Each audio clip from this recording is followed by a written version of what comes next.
Well, hello and welcome to week 2 of J210.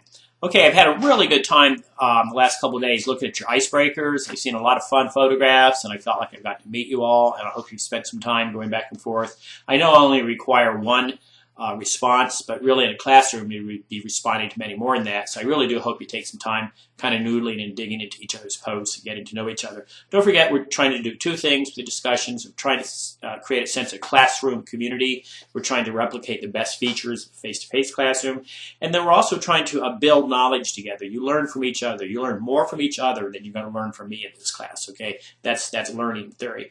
Number two, make sure you look at the announcements. Look at them all week long, please. Get in early, get it often, because I tend to keep adding announcements.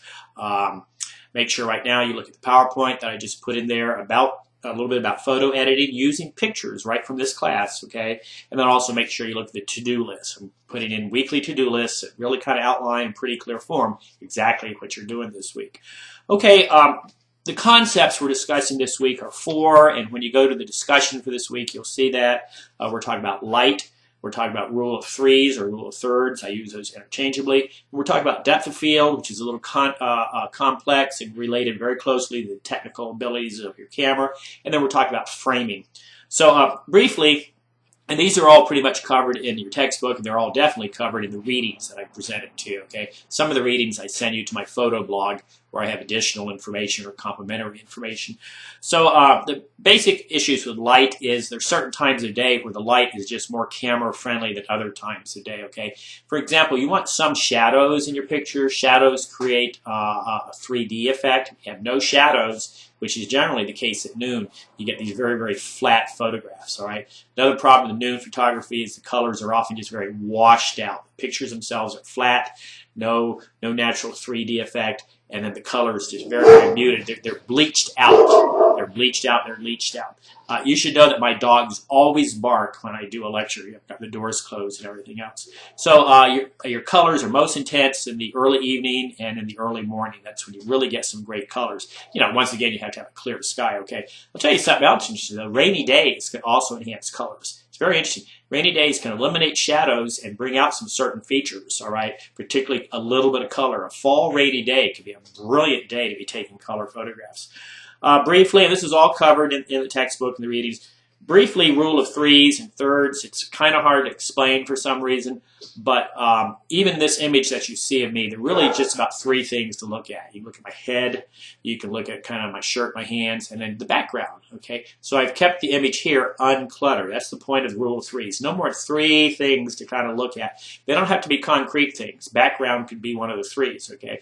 And then the other idea with rule of threes, rule of thirds, is that don't center your pictures, kind of set them off balance. Think of thirds across here, you know, 1 spot, 2 spot, 3 spot, right? And put your main object in either the left or the right. It creates a sense of off balancedness. I don't think that's a word, all right? But it creates a sense of dynamic tension when you do that. And if you look at the PowerPoint that I put in the announcements this week, one of your fellow students has already nailed that, okay? The last picture in the PowerPoint really nails the concept of rule of threes.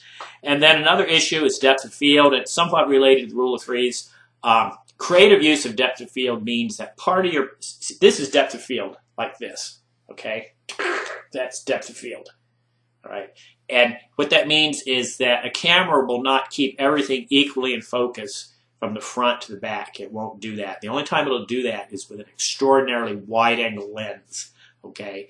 And then you can get everything in focus. But often you don't want everything in focus. Often you just want one element of the picture in focus and the rest out of focus, because that dynamically pushes your eye to the part of the picture that's in focus, and then everything else that's out of focus counts as one element of that rule of threes. So that's why these 2 things are tied together. So a deep depth of field, real deep, is done with a wide-angle lens, and those are usually pretty boring, okay? Not always, depends on how you use the wide-angle lens.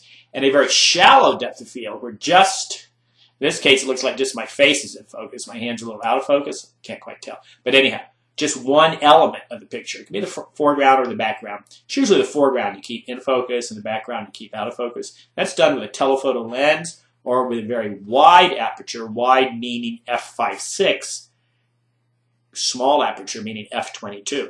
Okay, it gets a little complex. Most of your point and shoot cameras don't pay attention to that, all right? But that's depth of field. So think of it like this, and think of it like you don't want everything in your picture in focus. You want a large part of the background out of focus, and that pushes the reader's eye to the central, by central I mean main, the main object of what you're taking of the picture, okay? Then last but not least, framing. I've given you a couple examples. I don't think it's mentioned in the textbook, but I've given you a couple examples from my blog of good framing. And framing, I mean, sometimes just put something around the edges of the picture that sort of creates a dynamic view that pushes your eye to the more central part of the picture. A natural frame, tree boughs, other buildings, a flag dripping down or something can really create this framing effect where your eyes sort of force from the outside of the picture frame into the area of the picture that you really want the reader focused on.